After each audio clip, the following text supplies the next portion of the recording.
kumpulan kami akan membincangkan tajuk The Future. Okey, pada masa kini teknologi bergerak dengan sangat pantas dan teknologi ini akan memberi kesan kepada bidang pengangkutan. I will present about telecommunication and transport. The needs of telecommunication and transport is basic dependency of people within society. The definition.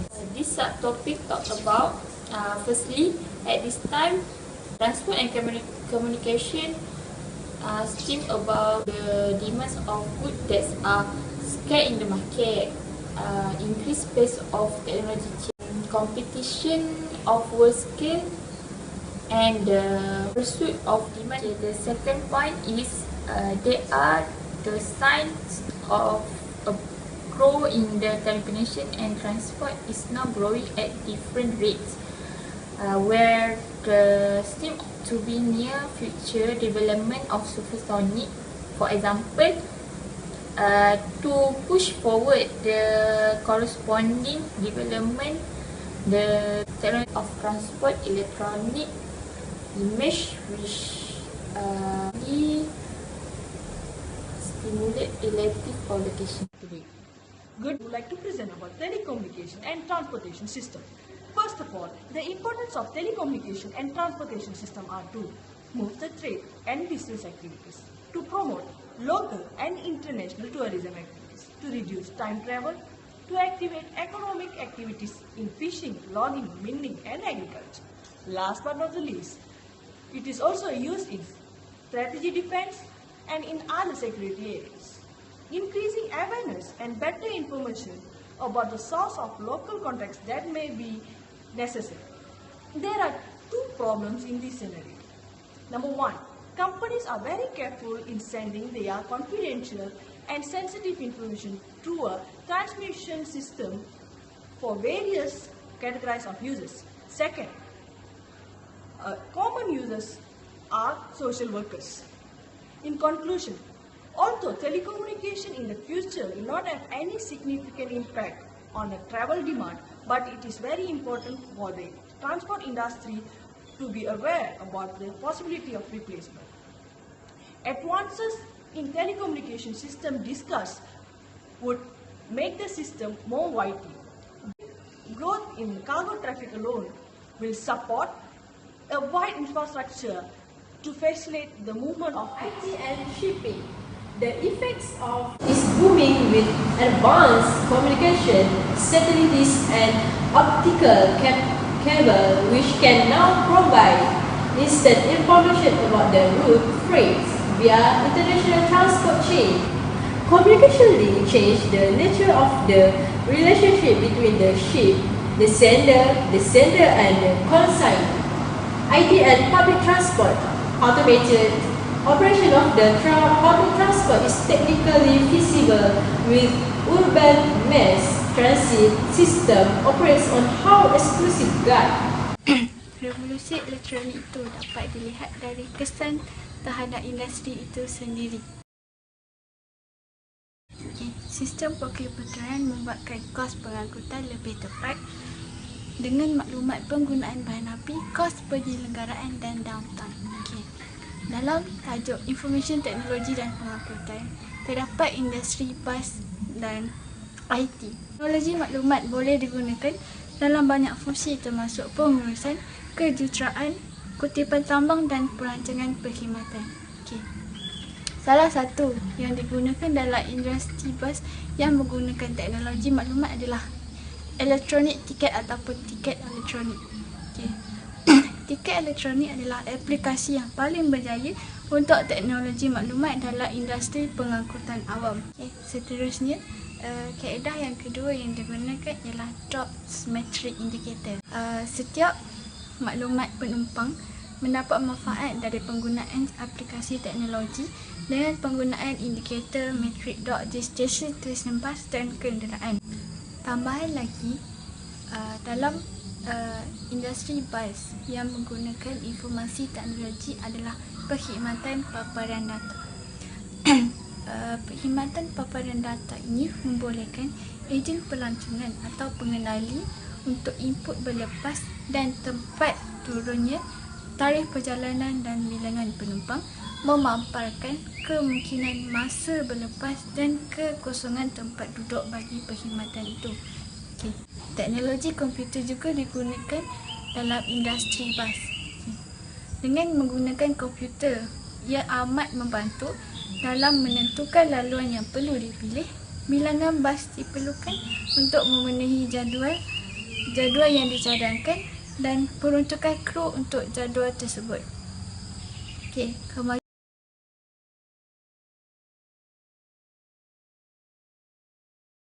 Seterusnya ialah penlibatan teknologi maklumat dalam sistem pengangkutan kereta api. Yang pertama adalah sistem train describer ataupun dikenali sebagai sistem maklumat kereta api. Function sistem ini adalah untuk memaparkan isyarat komunikasi kereta api untuk mengetahui di mana kedudukan sebenar kereta api tersebut. Automatically route setting ataupun dikenali sebagai pengiraan sistem perjalanan automatik kereta api. Desktop ticket issuing machine, di mana bermaksud mesin yang mengisyukan tiket. Okey, kalau dekat Britain, sistem ini adalah untuk menyimpan maklumat tambang dari satu stesen ke stesen yang lain. Okey, kerani akan sentiasa mengemas-kini data perjalanan atau tambang perjalanan di satu tempat ke satu tempat yang lain. Okey, data yang dikumpul juga akan dihantar ke pusat komputer melalui telefon yang sedia ada. Ialah re-engineering facility and change in technology. Maksudnya penjuruteraan semula ataupun perkembangan teknologi. Okey, di sini kita penjuruteraan semula di sini bermaksud jika dulu kita dapat meningkatkan jangka masa penggunaan daripada 15 tahun kepada 40 tahun. Slide yang seterusnya adalah teknologi maklumat dan pengangkutan jalan. Okey, di sini kita dapat lihat dalam teknologi maklumat untuk pengangkutan jalan ni ada komputer sistem di mana dia punya kegunaan adalah untuk menganalisis data. Masalah yang berlaku dalam setiap isu pengangkutan jalan akan dianalisis data untuk mendapat jalan penyelesaian daripada pihak-pihak tertentu. Seterusnya adalah level of organisation. Level of organisation terbahagi kepada 3, iaitu level ini terdapat kos penyelenggaraan, rekod-rekod kerosakan, bengkel prestasi dan bengkel komunikasi. Untuk peringkat depo kita terdapat kos tenaga kerja, inventory kos penerangan, prestasi mekanik, rekod-rekod kemahiran dan prestasi jabatan. Untuk peringkat kenderaan pula terdapat undang-undang kenderaan, rekod kerosakan kenderaan, kos kenderaan dan anggaran kepercayaan serta sejarah jaminan kenderaan tersebut. Transport polisi ataupun polisi pengangkutan adalah polisi yang menghubungkan jurang antara teori dan latihan dalam pengangkutan. Ia menunjukkan keputusan polisi yang dibuat dalam kerajaan, industri, organisasi sukarela dan orang awam, memberi kesan kepada seluruh pihak dan bagaimana polisi tersebut dapat ditingkatkan. Manakala energi polisi atau polisi tenaga ialah tindakan yang diambil oleh kerajaan yang memberi kesan kepada permintaan dan penawaran harga. Energy planning atau perancangan tenaga adalah bertujuan untuk menganalisis kesan tenaga, persekitaran dan ekonomi kepada pelbagai strategi tenaga. Okey. Saya juga akan menerangkan tentang factor of the size and the time scale of energy problems. Yang pertama ialah oil is a finite source and will run out eventually. Bermaksud minyak adalah sumber yang terhad dan akan kehabisan. Yang kedua ialah new sources of energy have to be found to replace reliance on fossil fuels. Bermaksud sumber tenaga yang perlu dicari untuk menggantikan pergantungan kepada bahan api fosil. Antara sumber tenaga lain ataupun sumber tenaga baru yang boleh menggantikan bahan api fosil ialah tenaga angin, tenaga ombak dan tenaga haba dalam bumi boleh bertukar menjadi tenaga elektrik. Yang ketiga ialah liquid oil based fuel will continue as the main source of fuel for most transport. Bermaksud, bahan api yang berasaskan cecair minyak akan terus menjadi sumber utama bahan api untuk kebanyakan pengangkutan.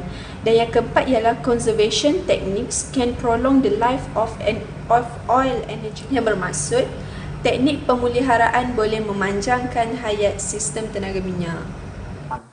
Aspek-aspek kerja penerangan yang berurusan dengan maklumat, penghimpunan, perwakilan dan publicity yang akan memainkan peran yang penting dalam pembangunan masa depan pengangkutan.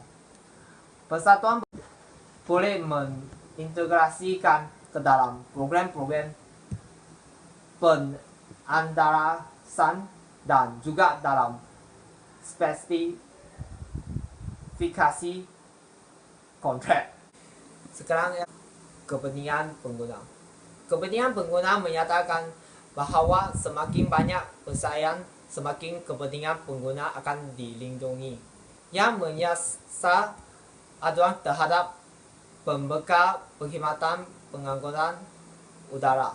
Bekerjasama dengan lambangan terbang jawatan kuasa perundingan menasihatkan kepada penyediaan kemudahan di lambangan terbang, terutama bagi OKU.